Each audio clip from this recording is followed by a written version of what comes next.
Liyayikhetha igumgedlela inkosi enkulu Bombe yesitima yaseMampondo baba mkhulu phakade ama.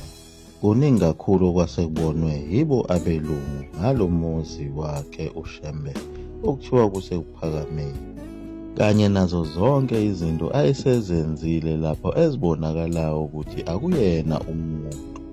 Njengoba abanye babo abelungu bakwazi ukuthi bezocela abantwana khona lapha ephakameni, babathola njengaye umlungu owagcina ebuyile esethole ingane yomfana. Wafike wabonga waphinde wabuyela phesheya. Bamvuma abelungu ukuthi uvela ezulwini. Njengoba nakuzo izinkantolo zabo abelungu lapho bayefakelwe khona amacala yizo izimishini, owayefike eqhamuke engenayo ngisho ummeli, kodwa icala alithethe ngalo iBhayibheli aphume phambili isale imantshi inikina ikhanda. Njengoba baze bavumelana bonke abelungu ukuthi akekho umuntu omnyama owazi iBhayibheli njengaye uShembe. Baphinde bathi ngisho nakubo abelungu imbala akekho olazi iBhayibheli njengaye uShembe. Nangaso futhi isikhathi emisa ulwandle eThekwini, ilapho baphinde bamvuma khona futhi abelungu bathi lona uyinkosi yamakhafula evela ezulwini. Njengoba isalukazi esasikade simbonile ngesikhathi efika okokuqala eThekwini ebhabhadisa abantu olwandle, sambona lapho ukuthi unamandla, yiso phela esakhumbuza usayitsheni womlungu ukuthi njengoba ulwandle seluphume lagcwala itheku, uyedwa umuntu emhlabeni ongakwazi ukulihlehlisa. Yilapho kwaphuma khona isithuthuthu ngejubane sibheke ekuphakameni ukuba kuyocelwa uShembe. Wavuma uShembe. Iphoyisa elalihamba ngesithuthuthu lahamba kuqala liphikelele eThekwini, kodwa lathi malifika phambili lamfica esekhona. Akwaziwa ukuthi yini lena ayihamba ngayo eyashesha kangaka ngoba nemoto wayengenayo. Baphinde baguqa futhi abelungu. Nangaso isikhathi lapho ayesebacela khona iqhude ukuba abahlangane ensimini ezobashaya, ngoba bemchwensile phela ngakho ukuthi bemphoqelele ukuthi ajove kanye namaNazaretha akhe. Ayikho into eyayifunwa kakhulu yibo abelungu njengako ukuthi uShembe ajove benamaNazaretha. Asazi ukuthi labelungu kwakwenziwa yini ukuthi bekhathalele kangaka impilo yabantu. Njengoba babesanda kubashaya, babaphuca nawo umhlaba, babopha namakhosi awo, baphinde babulala amanye ngako ukwagweba intaba. Manje sebefuna ukuthi bejove, kodwa uShembe uyenqaba nabantu abamnyama ukuthi bayojova. Kodwa phela labo basezimishini basebejove kudala. Miningi kakhulu imizamo abelungu abasebeyenzile ukuthi beqede ngawo lo muzi wasekuphakameni, nawo amadube esandlwana ayesonta ezimishini ayilekelela kakhulu kodwa ehluleka. Njengoba abelungu phela babeqale ekuqaleni ukuyibona lento ngalesi sikhathi sokufika kwayo inkanyezi, abathi uma beyilandela beyihlolisisa indaba lokufika kwenkanyezi eyawela kuyo le ndawo yasekuphakameni, bathola ukuthi kunomuntu omkhulu ozozalwa kule ndawo, uzozalwa umsindisi. Ngoba bathi uma beyihlola inkanyezi bathola ukuthi kusayinkanyezi efanayo nalena eyawa emandulo khona ezweni lakwaJuda. Yilapho abagcwala yonke le ndawo yaseNanda behamba becinga kubo bonke omame ababekhulelwe ngaleso sikhathi, bebabhalisa phansi, kanye nabo abantwana abancane abasebezelwe ngaleso sikhathi, bethi phela bacinga lo muntu osuka ezulwini, umuntu wezimanga. kanti uShembe uyababuka nje ukuthi bacinga yena. Ababoni ukuthi uyindoda endala lenkanyezi ibika ngokufika kwakhe, hhayi ngokuzalwa kwakhe. Ukuzalwa kwakhe uShembe kwakusekubikezelwe khona lena emaplazini akhona ko-Escort nakhona eNtabamhlophe, kuze kuyofika khona eHarrismith lapho kwaba khona isihlahla esasilokhu sivutha kodwa singapheli kwaze kwaphela iminyaka emithathu. Kulokhu babedidekile kakhulu abelungu, babedlala ngesikhathi njengoba babebhalisa ngisho nawo amandiya ayekhulelwe. Bethi phela bacinga lo mntwana ozozalwa lapha. Kodwa omunye umlungu wasiqunga isibindi ngoba wayesezwile ukuthi uShembe uvela ezulwini, kuningi akubonayo, ungumprofethi. Wagcina emqondile wambuza ukuthi njengoba wena ungumfundisi, uwumprofethi futhi uyakwazi ukubona izinto, hawu sixoxele ngale nkanyezi ebikezela ngomntwana ozozalwa lapha eNanda, ukuthi muphi lo mntwana futhi singamthola kanjani. Yilapho uShembe ahleka khona kakhulu, ehleka lo mlungu wathi nishaye phansi kwashunqa uthuli kulesi sikhathi sanamhlanje.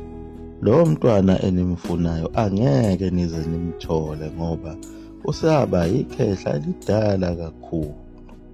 Yilapho abadikibala khona abelungu bahamba babuyela emuva. Kwakuyiyona inkinga enkulu yabo abelungu njengoba base beqedile phela ngabo abantu abamnyama kuzo zonke izimpi ezasezilwile, baphinde bazoqeda ngabo ngokubagqilaza umqondo ukuba bebafake ezimishini. Base bezitshela ukuthi sekuphelile ngomuntu omnyama, sekuyisikhathi sokuthi bephumule, bebuse, betamase. Kodwa banenkinga eyodwa entsha, lena enguShembe. Uyingozi lo muntu ngoba manje futhi usebenzisa lona leli Bhayibheli labo. Uma uthi uyamlwisa uvele avule zona izincwadi zabo oPawuli. Laba babethandwa kakhulu yibo phela abelungu, ukuze bekhove abantu imiqondo bese beba izigqila zabo ngokupheleleyo ingunaphakade. Kodwa sebebonile abelungu ukuthi umholi oqotho weqiniso munye kuphela omele abantu abamnyama, uShembe kuphela, ngoba phela oJohn Langalibalele Dube nabo oPercy Isaka Seme babazi kahle abelungu ukuthi bangamabhoyi abo bayabasebenzela njengoba bebaphathise nazo izimishini okuzogqilazwa kuzo imiqondo yabantu. Sebeke bamzama futhi uShembe ukuthi akabhidlize yonke lemizi yakhe nawo umuzi waseKuphakameni.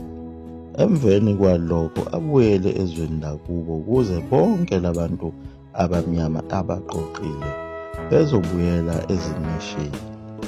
Kodwa uShembe washaya phansi ngonyawo wathi ngeke ngize ngikwenze lokho bafana bami nisebancane. Zibhidlizeni mina lezi zindlu nayo yonke lemizi esengiyakhile. Phela uShembe yonke lemizi ayeyakhile wayakhele bona abantu abamnyama njengoba babenganawo umhlaba wokuhlala beyizintandane. Kwakulinywa kule mizi yakhe uShembe, kuphilwa ngokudla kwasemasimini. Wawufike nje khona wakhe umuzi wakho bese uyahlala nomndeni wakho njengaye uDladla owayehlala khona emzini kaShembe owawubizwa ngokuthi kuseNtanda. Wayakhe umuzi wakhe khona phakathi eplazini lakhe uShembe enanamasimu akhe njengoba phela wagcina ejovile wase yaxoshwa kulo muzi kaShembe kwabulawa namasimu akhe. Kuningi uShembe ayikwenzela abantu abamnyama njengoba wayekade eshilo ukuthi akwakhiwe lapha eKuphakameni izindlu ezizitezi lapho kuzohlala khona abantwana bezofunda khona lapha ekuphakameni. Okusho ukuthi uShembe wayithi wakha yona phela imishini khona lapha ekuphakameni, kodwa amaNazaretha ehluleka ukufeza lelo cebo lokuthi amaNazaretha abe nesikole sawo esiyimishini khona ekuphakameni. Nazo futhi izindlu lapho kwakuthiwa kuzohlala khona izingane zamakhosi. Amakhosi nawo ehluleka ukuthi kwakhiwe lezo zindlu ngaphakathi ekuphakameni. Nazo futhi izindlu zawo amakhosi nezinduna zawo owayethena uShembe azakhiwe ngaphakathi ekuphakameni ukuze bezofunda ukuhola nokuphatha abantu. Nazo futhi azakhiwanga lezo zindlu. Nawo futhi abantu ababehlala ngaphakathi ekuphakameni abatshela uShembe ukuthi abayeke ukosebenzela abelungu ngoba baholelwa imali encane. Ababuye beze ekuphakameni kuzosetshenzwa la maplazi ayesewathengile uShembe. Kufuywe, kutshale, kwenziwe yonke into kuze bezozikhiqizela bona ukudla, kanye nayo imisebenzi yezandla eyayifundwa khona lapha ekuphakameni.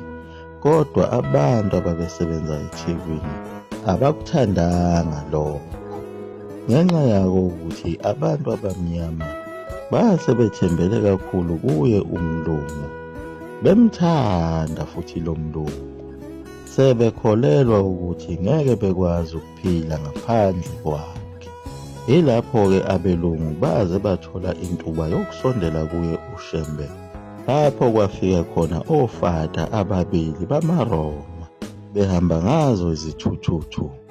Labo ofada bamaRoma bafike bacela kuShembe ukuthi, Shembe, sinike la madodana akho amancane siyohamba nawo siyowafundisa, ayoze afike khona phesheya kwezilwandle, siyokwakhela nendlu enkulu eyisitezi, sikunike nemali eningi. Ngeke uphinde uhlupheke ngoba uyobe ukhulumela phezulu esitezi sakho, konke okudingayo uyokuthola. Phela lelo cebo labelungu kwakuyila babevele bekade belisebenzisa njengoba babethathe nabo oJondanga Libalele Dube ababezalwa khona ebukhosini bayobafundisa baze bafika phesheya kwezilwandle. Manje sebebonile ukuthi nangu umuntu onguphoyizini, ake simguqule naye abe yilo iDube esandlwana. Wabaphendula uShembe labelungu wathi, awu bantu abami, nizongenza kanti ngidelele? Kanti lezi ingane ezami yini? Cha, akuzona ezami, zacelwa kuNkulunkulu. Amakhosi akwaZulu alele othulini lomhlaba, bathandaza kuJehova ukube abuyise izwe labo. Laba bantwana baluqoqa izwe libuyele esimeni esasiyilo. Ngakho-ke akubona abami labantwana. Wathi esuka wabashiya kanjalo labelungu bejabhile. Babukana emehlweni abelungu, bathi besuka base beyahamba bebuyela phesheya kwezilwandle. Bathi mase behambile abelungu, uShembe wawabiza amaNazaretha ewabizela kuyo indlu eyayibizwa ngokuthi useMosethele, indlu yamakhosazana. Wafika uShembe wayizeka yonke indaba eyayikade ichazwa labelungu, wabe sebatshela futhi ukuthi ubaphendule wathini abelungu. Yilapho wathi mayiqeda wase wabuza amaNazaretha ukube ngabe kuyanisinda yini bantwana bami ukufundisa labantwana, ngoba labantwana bangamakhosi enu. Oyedwa uyinkosi yasemzini waseThembalimbe weSakamthetho, omunye uyinkosi yasemzini waseJudiya eGingindlovu. Bayohamba bayohlala kwaZulu. AmaNazaretha aphendula ngabo ukuthi avele anikele ngabo oZulu ukuze kubekwe imali yokufundisa kwalamakhosi amabili. Wabonga uShembe wakhipha isibusiso. Lapha kwakukhulunywa ngabo phela labantwana babezalwe ngaso isiprofetho ukuthi bacelwa amakhosi akwaZulu asalala othulini lomhlaba, oMpande noDingane noSenzangakhona noShaka lapha babebuka khona bekwela mathongo umhlaba wakwaZulu obusudliwe yibo abelungu.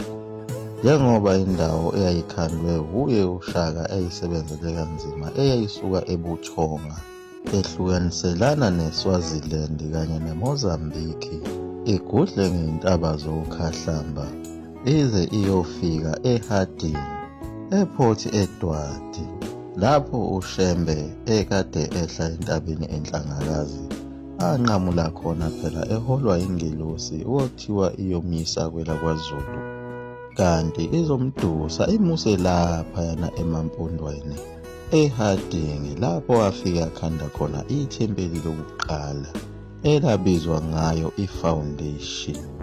Njengoba kwakuthiwa uShaka ingonyama ejame ngomkhonto phesheya komzimvubu, kwakushiwo yona phela le ndawo lapho uShembe esafike khona wajama ngalo ithempeli iFoundation yobuNazaretha. Liyaguqa lapho iGumgedlela Mzulu amafutha omkhovu 20 emnesoka phakathi army.